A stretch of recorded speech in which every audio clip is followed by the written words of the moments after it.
Good afternoon and welcome to CompanyRoots. Today we're interviewing Professor Robert Salomon, the Vice Dean of Executive Programs and a Professor of International Management at NYU Stern. Professor Salomon is an award-winning scholar and author who's been conducting research for nearly 20 years on international expansion, governance, trade, and globalization.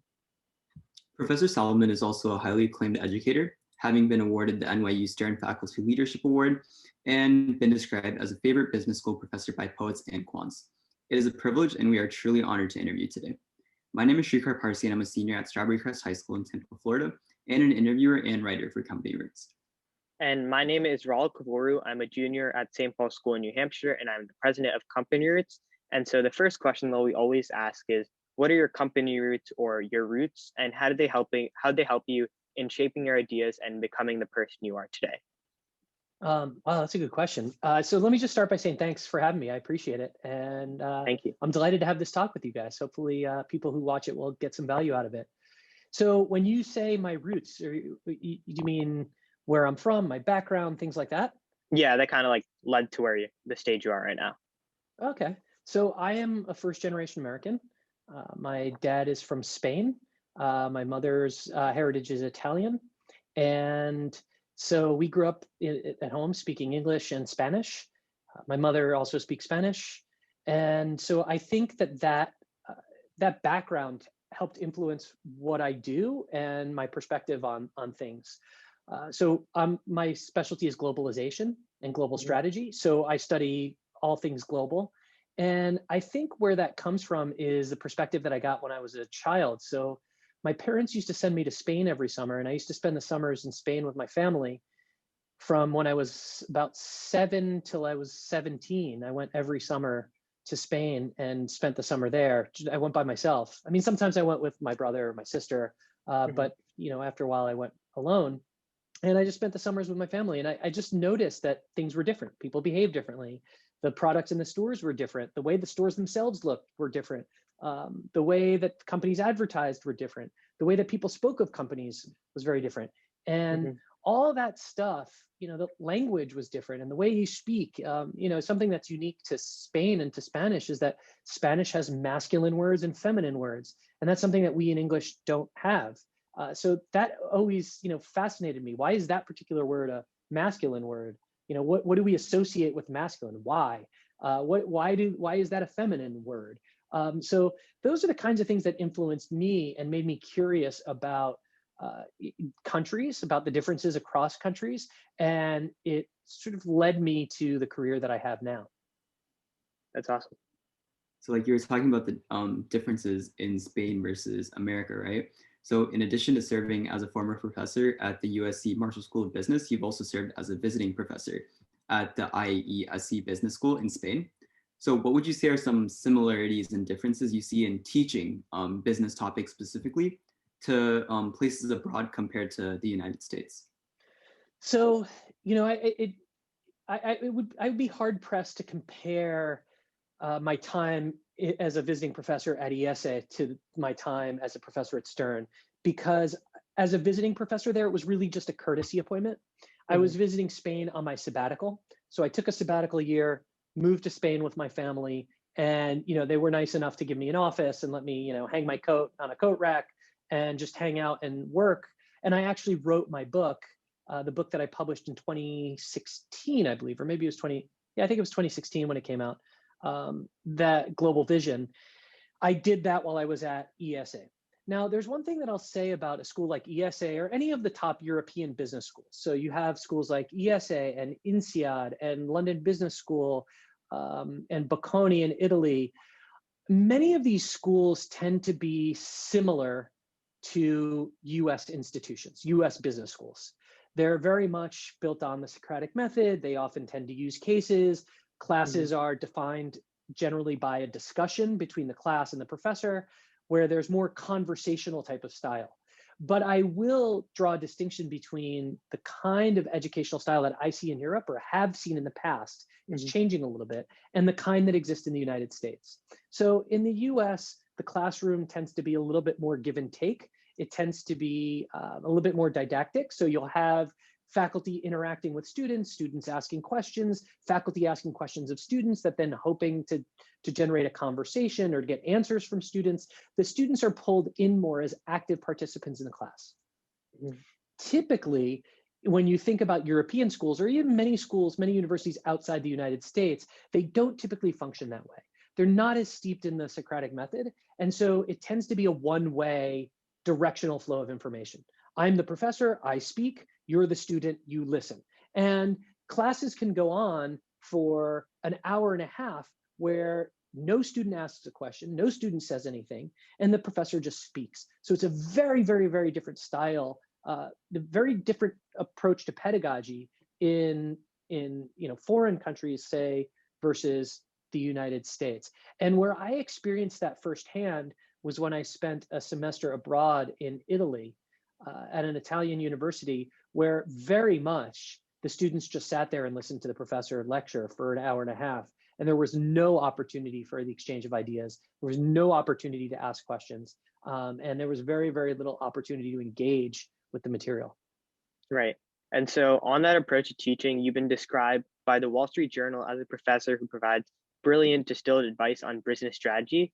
So in order to make a lasting impact on your students, what would you say is the approach that you take when teaching some of the courses that you teach, such as corporate and global strategy and international business? So I try to make my classes as interactive and active as possible. So I try and get students working on the ideas that we're talking about. So it's not just about, hey, I'm going to lecture you and I'm going to talk about things, and you'll just have to think of examples in your own head. So the basic way that I try and run my classes is that we're going to talk about an idea. And then after we're done talking about an idea, I'm actually going to give you time to grapple with a problem that's related to that idea.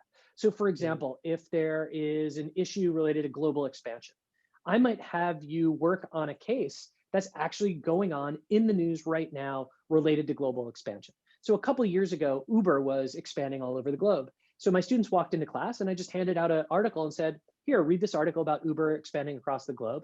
Tell me what's going on. Tell me why you think they're doing it.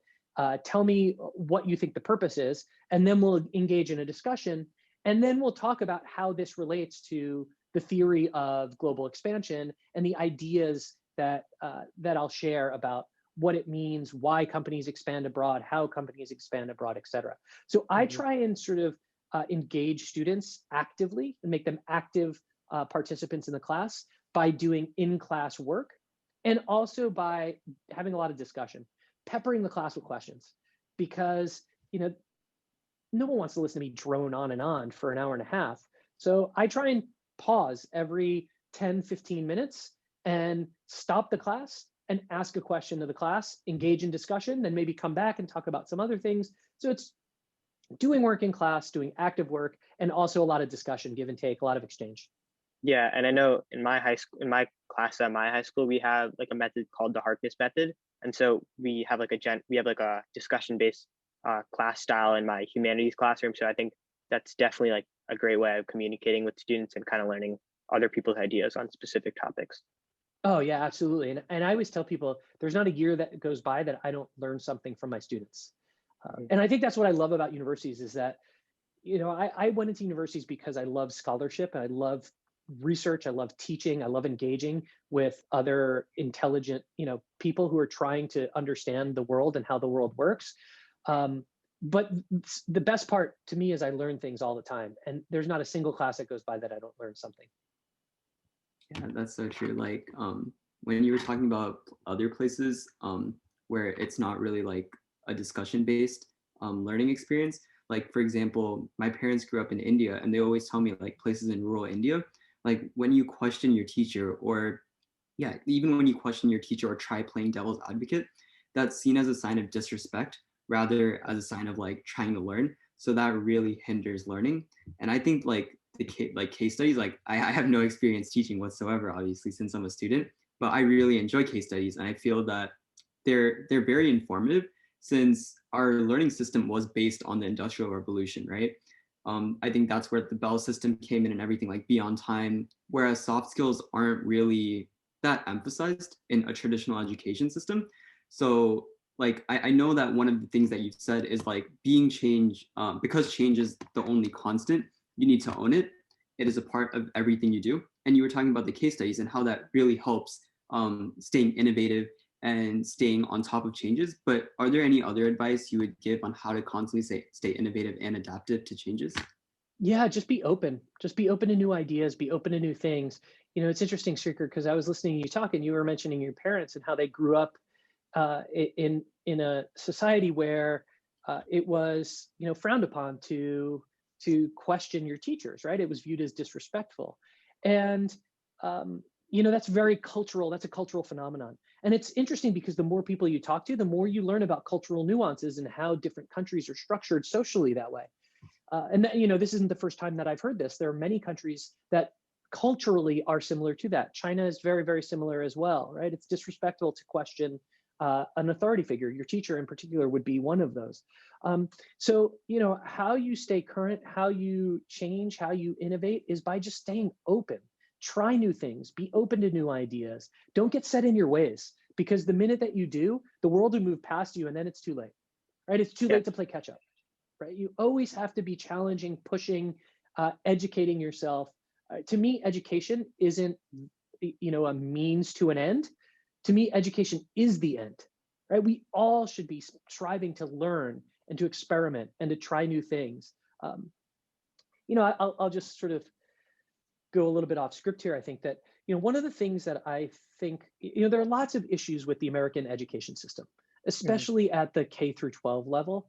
But I think that if you look at sort of the post, you know, the postgraduate sort of like college education in the United States, it's still one of the marvels of the US. And part of that is because it is seeped in sort of the Socratic method, experimentation, trial and error. It is very innovative. It encourages students to take chances, to study broadly. You know, I look at, you know, my family in Spain or my friends and colleagues in Spain or in other countries, and when they go to college, they often have to apply to programs that are very specific to something that they're going to do. They have to apply to be an engineer right out of high school, and they go to the engineering school. They have to apply to be a doctor right out of high school, and they go to be, you know, a medical doctor. But these are 17-year-old kids. Right? They don't really fully understand what they even want for themselves yet. But to force them down a path because they think that that's what they might want to do in 10 or 15 years, I mean, to me, that's counterproductive. So one of the things I like about the US educational system is that it allows people to explore. Right? You might go into the engineering school, but then decide, oh, well, this isn't really for me. So I'm going to take more classes in arts and sciences, and I'm going to go study other areas that interest me.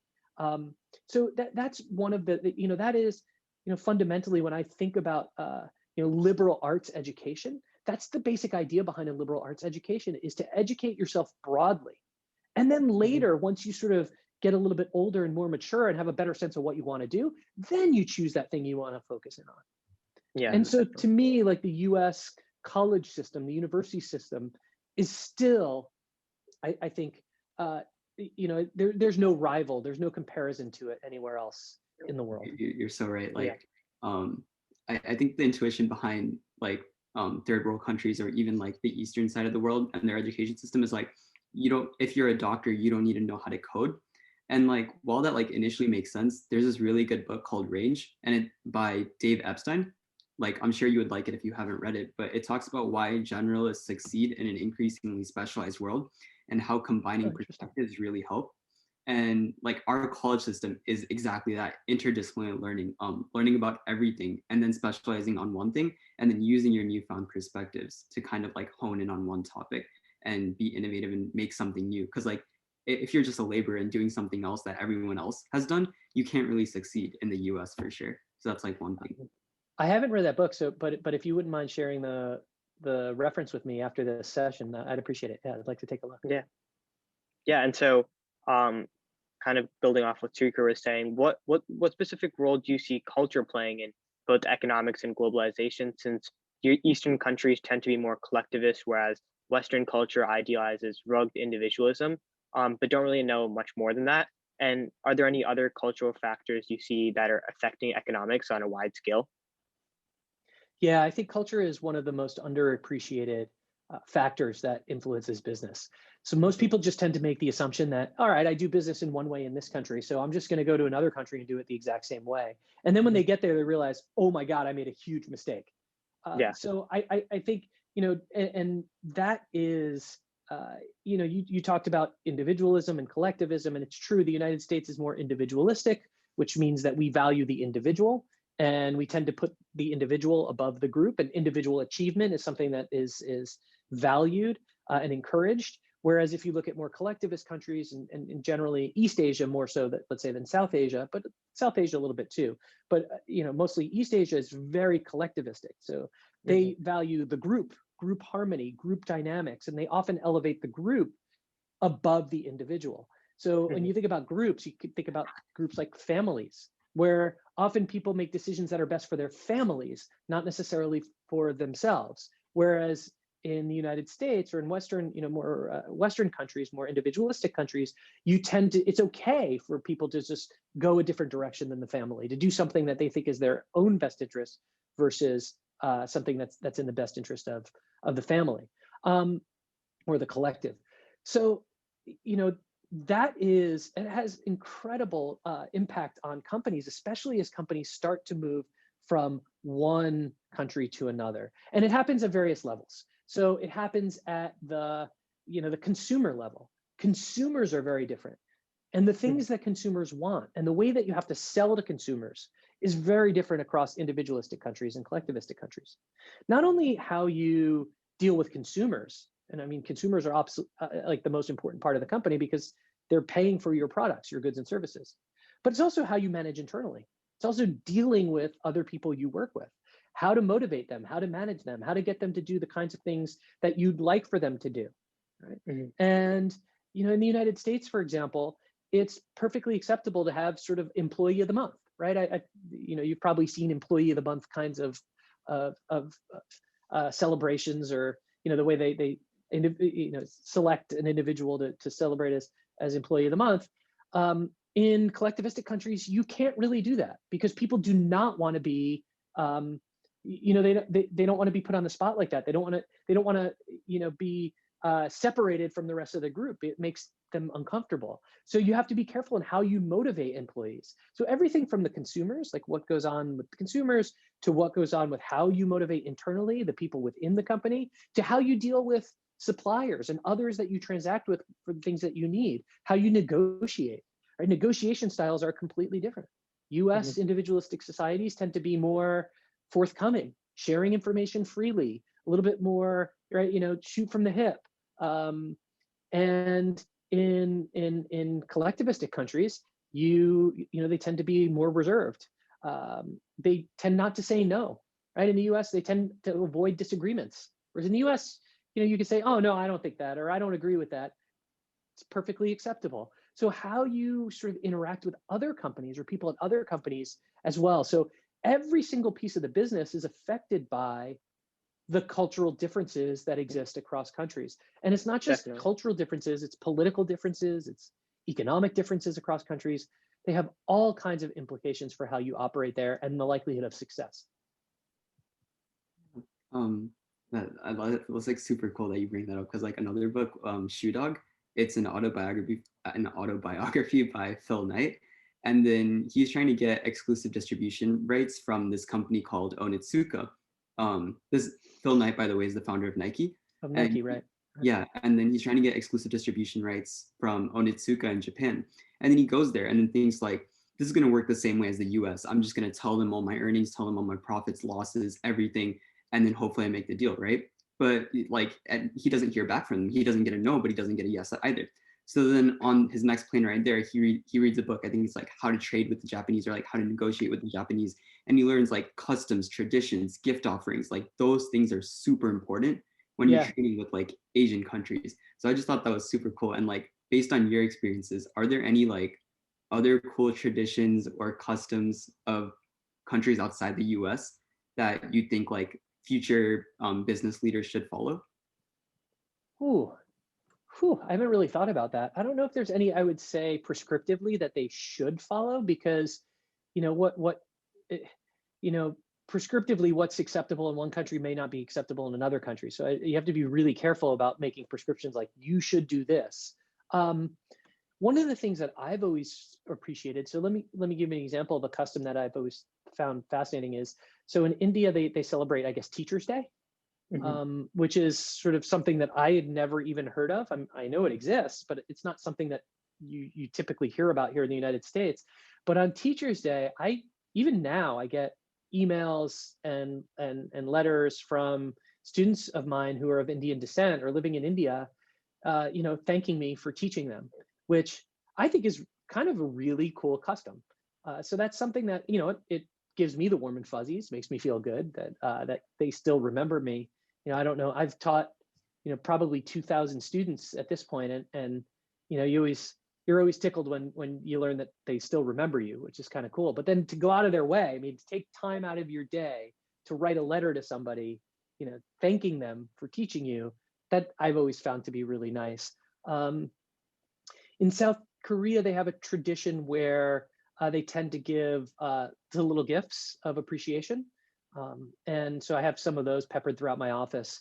And, that's always nice. Again, it's always nice when you feel appreciated, when people make you feel appreciated. So those are the kinds of customs that, as a teacher, that I've always really, really appreciated. I'm trying to think about culturally what other things I think of that are traditions or customs that I think are interesting. And in Japan, people take their shoes off before they enter, a home. That's sort of fairly common, and I think that's kind of a nice tradition. Yeah, so it's just things like that. But yeah, the nice thing is that again, one of the beauties of my job is that as a specialist of globalization, my job is to learn about other countries and to study the differences across countries. And one of the things that allows me to do is to spend time digging into and learning about these traditions and customs and gaining an appreciation for them. So I feel like a better human because I've had these experiences, because I've been to these places, because I've seen these things. Anyway, that's just the coolest part of my job. That and like interacting with the students. That's always fun too. Definitely. I would say for so many executives across different industries, I think it's important to be aware of those like culture and the different cultures across the world and the different traditions, especially when trying to scale your company and expand internationally. So shifting more to your research, your book Global Vision discusses the problems of globalization and how companies can overcome them. And so how would you recommend for firms to properly scale internationally while also taking into account the global risks at hand? So this kind of circles back to Srikar's question about cultural differences, or Rahul, I don't remember if it was you who asked it too about cultural differences. I think it might have been Srikar. Okay. So, the basic idea is that when you think about countries, so as someone who studies institutional economics, the basic institutions of countries at the macro level are political institutions, cultural institutions, and economic institutions. And what many business people don't realize is that differences in politics, differences in culture, differences in economics across countries create these frictions. It makes it harder for you to invest in different countries because you don't understand that country. You don't speak the language, you don't know the rules, you don't know the norms of behavior, you don't know the laws, you don't know, you don't have a supply network, you don't understand the customers. Right? And so you make a lot of mistakes. And those differences then effectively what they do is they translate into risks for companies. It's a lot harder to do business in a country that's not your own, a country that feels familiar to you, that you understand, that you know how to deal with, versus a country that is, can be very different from your own.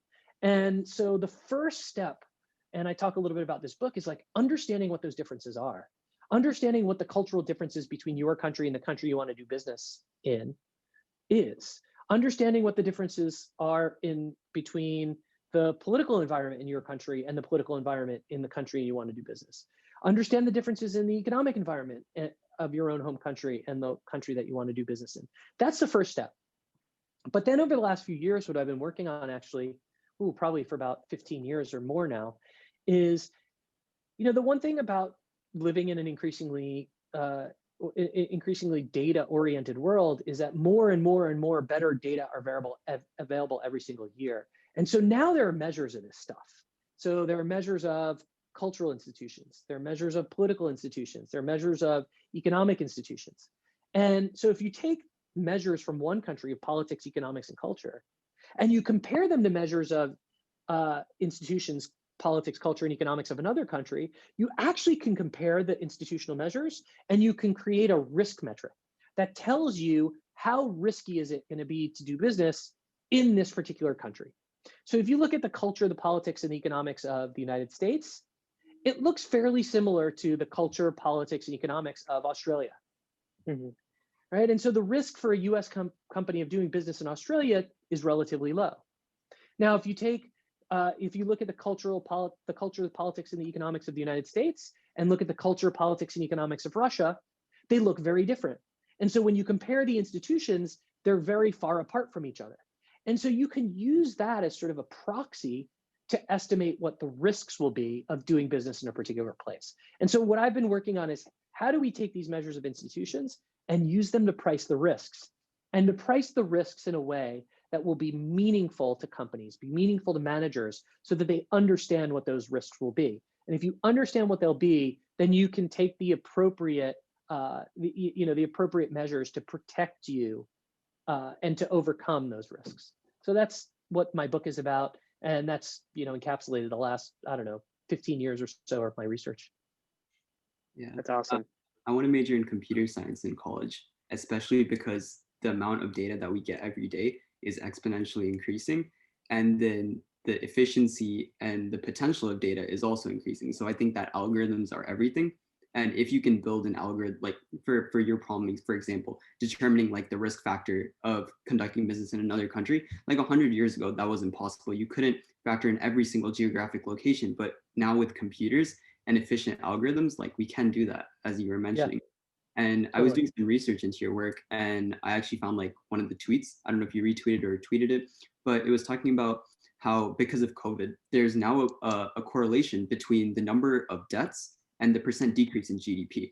And like, I don't know, I was kind of confused by it. Like, why is it that as the number of deaths increase, that the percent decrease in GDP also increases? Like, do you think you can explain why, or is this just a correlation and like causation isn't implied? So I think that, if the tweet that you're referring to, so first there are two things to unpack. Let me talk about the first one first, and then the second one is because I heard you mention, your interest in computer science and in data and things like that. I think it's awesome to go into computer science, a great field. If that's what you're passionate about, go for it. The one thing that I would encourage you to do though is if data and data analysis is what you're interested in, I would actually extend beyond computer science and go into data analytics. Right. So data analytics, computer science might give you a good foundation, but then you'll want to sort of more specialize and want to do courses in analytics. So that's one recommendation that I would have for you as you think about sort of moving forward in your career.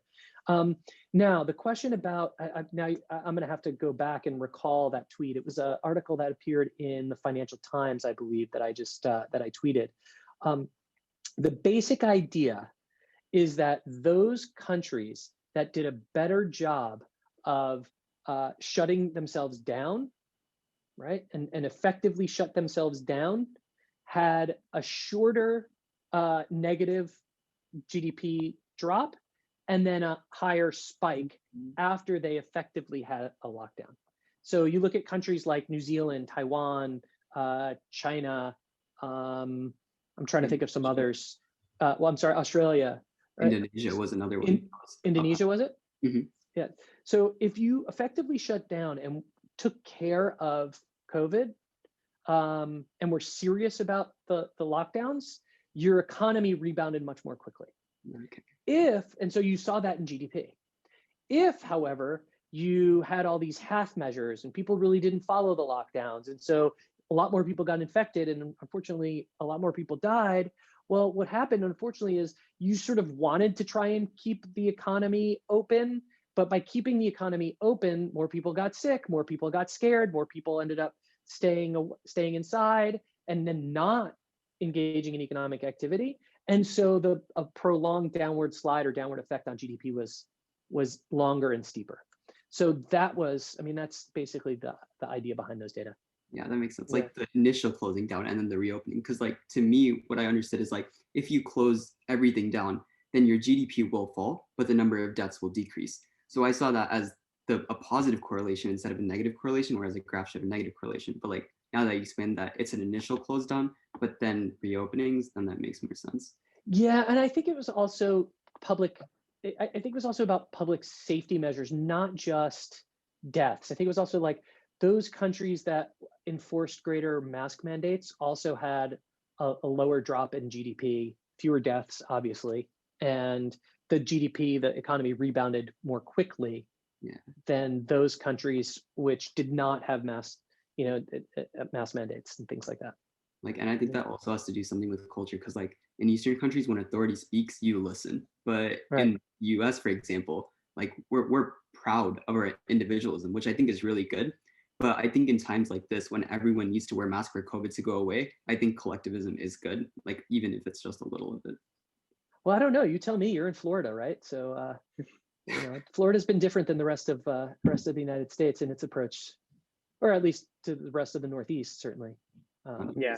It's crazy. Like, you could redo the study. I think you could redo those correlations if you want to do something really interesting. Just look at the states, the individual states, and look at state mask mandates, and look at how the GDP. Look at the GDP effects in those states associated with more strict and more lenient mask mandates. Yeah, that'd be cool. I'll look into that.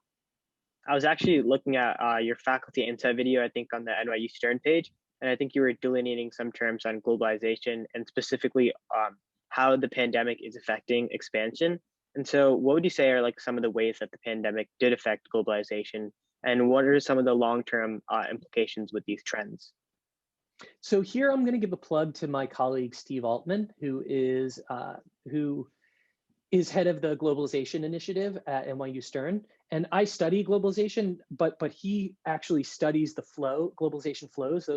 That's like his specialty. And what we saw was this immediate drop, like starting last March, this immediate like screeching to a halt of the basic flows of globalization. So in globalization, you have several flows. You have goods and services, right? So they cross borders all the time, right? Exporting, when you think about exporting, it's about goods and services. Typically, you have capital, money going over, cross borders. You have knowledge, data flows across countries, and you have people flows across country. So if you look back to last March, goods and services flows screeched to a halt, right? It was like they dropped by 70 to 80%. You look at capital flows dried up. Right? Capital actually ran out of developing markets back to developed countries like the United States. And people from developed countries stopped investing in developing countries. So there was, capital flows across borders ground to a halt. People flows ground to a halt, right? Nobody was traveling. There were shutdowns, right? The only area where we saw sort of relative growth was sort of in data flows. There was a slight uptick in data flows. I guess people were conversing this way, like the way we are. So data was flowing across borders more so than it was, in typical times. Now that's completely changed. If you look at today, so today goods and services trade is about 85 to 90% of where it was before the pandemic. So it's recovered. Capital flows have likewise increased. I think they're about 70 to 75% of where they were about 12 months ago. The only real flows that still remain relatively low is people flows, right? Because many countries still have closed their borders. So, when I look at the future of globalization, I know there were a lot of people writing over the last 12 months that COVID was going to lead to the end of globalization. The data don't bear that out. I mean, with the exception of people flows, just about every single other flow related to globalization has recovered, and almost to the point where it was pre-pandemic. And I suspect that, as things start to improve, as vaccines become more ubiquitous, or vaccine availability becomes more ubiquitous, that we'll see a return to pre-pandemic levels of globalization, with people flows taking the longest to recover. Right. So I think it's another 2 years before people flows get back to where they were pre-pandemic, at least 2 years. Yeah, I'm super hopeful that it will return. Like, I definitely think it will take a while, but hopefully it can return back to like normalcy post-pandemic. Well, I hope for your sake, for sure, that it does, right? Because you guys are both high school students? Yeah. Right. And so I want for you to have a normal educational experience. That's my hope for you guys. So I hope what you said comes true relatively sooner rather than later, so you guys can get back to living a normal life. Yeah.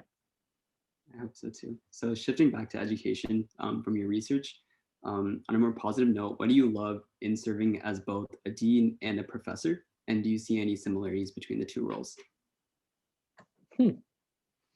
No, I don't think they're terribly similar as roles, right? So being a dean, I'm a dean of executive programs. Mostly that's administrative. I oversee programs. I help build new programs. I'm involved in all kinds of strategic initiatives at the school level. That's more of what I would characterize as a fairly traditional managerial job.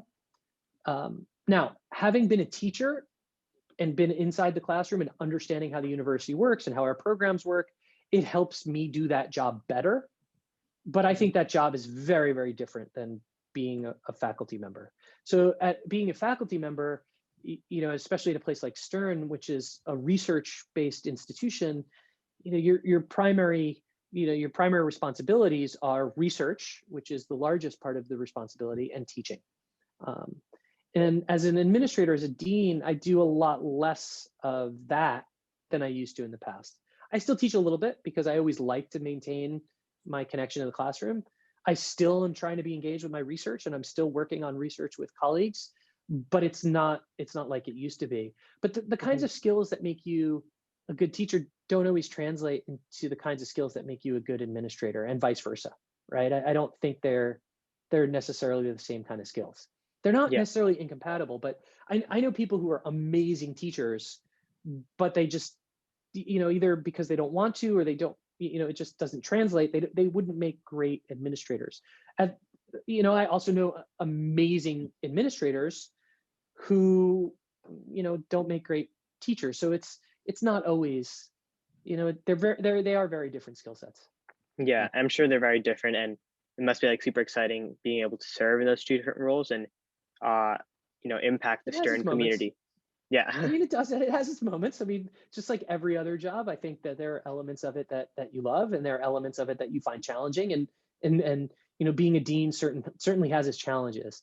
But there are the rewarding things too. I mean, and the rewarding parts far outweigh the challenges that you might face, like the little challenges that you might face on a daily basis. Watching people succeed, watching your graduates go out and do amazing things.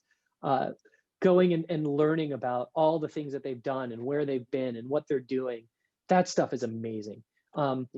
Celebrating achievements is the best part. Celebrating, faculty. You have amazing faculty who are, someone wins a Nobel Prize. Wow, that's freaking awesome, right? It's great. Someone, gets nominated like as a top professor at Poets and Quants, or, receives their academy, like, their scientific academy nominates them as a fellow. I mean, like, those things are amazing to celebrate. And that's what I love about it. That's the best part. Being able to celebrate the wins, the victories. It's like super cool that you have both of those roles, because like I know you were talking about the difference in our K through 12 education system versus the college education system. And one thing I think makes that difference is like the set curriculum. Because I go to a public school, at least. So the entire school district is managed by the school board and not by the teachers, right? And they don't have much flexibility when it comes to their curriculum. And that's like one thing that I think really should change. I think authority should be devolved to at least the school level. So then teachers have that flexibility to teach soft skills. Because like if they are forced to go by a curriculum, every single student's molded the same way. And like it's no revelation that every single student's different, right? And needs different opportunities to learn. And a really fixed curriculum just doesn't do that, I think. Yeah, I mean, one of the nice things about being at a university in a place like Stern as well, or NYU, or many other large research institutions or universities, is that faculty, as you go through the PhD process, as you pursue a PhD, you become a specialist in a particular thing, and then you get to teach that thing to students. And because you're the one who's the expert in that area, you get to design your own curriculum around the things that you believe are important about that area to teach to the students, not having someone else tell you, oh, this is what they need to know, so teach them this, right? Mhm. So that's a difference like between the university level, especially at a research university, and as you describe it, the K through 12 kind of model, especially to public school, where they tend to be geared more towards certain state tests or national tests, right? Where the Yeah. curriculum has to cover things that will then later be covered on specific tests. Yeah, no, definitely. I agree with that. And that brings us to our final question. So we always end the interview off on the same question. What advice would you give to the current and next generation of students that would like to start the process of making a positive impact in society? And how do you recommend they start this process? So I would say that the best way to go about doing that is to pursue your passion. Like Srikar, you mentioned computer science. If computer science is your passion, go for it, right? And if that sort of leads to data analytics, that's awesome, right? So study, devote yourself to those things that you find interesting. Because if you do, and if you end up sort of working in those areas or something related to those areas, if you're doing something that you love that truly draws on what you do best, then like it won't feel like you work a day in your life. Mhm. That's where I'm at. I feel like I'm super lucky to do what I do. I feel like I love what I do. Like, sure, yeah. I mean, just like any other job, there are days where I'm like, ugh, this sucks, or that, other thing is driving me crazy. But like the bigger picture, I get it. Like I get to come in every day and interact with super smart people, whether it's other administrators in the building, whether it's faculty, whether it's students. Like I'm just surrounded by talent, and that gives me energy and makes me want to work even harder. Like I love that. So I would say just do something that you like, that you enjoy, that you're passionate about. Go towards that. Just point yourself in that direction. Yeah. How do you get there? So I don't think you need to have a plan necessarily now. I would say just start thinking about the things that you like and just start turning yourself in the direction of those things that you like. You'll always have the opportunity to course correct. And so, I know someone who just graduated from college, and she then figured out she wanted to be a nurse, right? That was, the more she learned about nursing, the more that sort of resonated for her, but she had no scientific background. So she had to go back and do one extra year of a post-bac to get the science classes that she didn't get while she was in undergrad. So she was moving in one direction, and then she wanted to course correct, and that's totally fine. And now she's serving as a nurse. She just passed her nursing boards, and she's a full-fledged nurse, and she couldn't be happier. So, don't put too much pressure on yourself to have it all figured out right now, but just start pointing yourself in the direction of the things that you enjoy and the things that you're passionate about. And, good things down the line will happen. Yeah, and I know like a lot of Provided you people. work hard for it too, right? Yeah, of course. Yeah, I know a lot of people say to pursue your passion, but I definitely didn't realize that until I started doing what I love, which is blogging and kind of talking to people. And I just realized, how much that impacted my life. Yeah. And I'm sure there are days where, like you probably think to yourself, oh, I got to, go do the research for another interview, or I got to go do this. Oh, man. But if you truly enjoy it, it won't feel like a burden. It feels like, oh, yeah, I know why I'm doing this. Like, and in the Yeah. bigger picture, you understand why you like it and why it's important to you. And then there are days where it's just, you just love it. Like you're just having a great day and it's like, this is amazing. Yeah, chase that, right? That's what chase something that's meaningful to you and make your mark in that area that's meaningful to you. For sure. Well, yeah, thank you. Well, thank you so much for letting us interview. It was an honor and a privilege.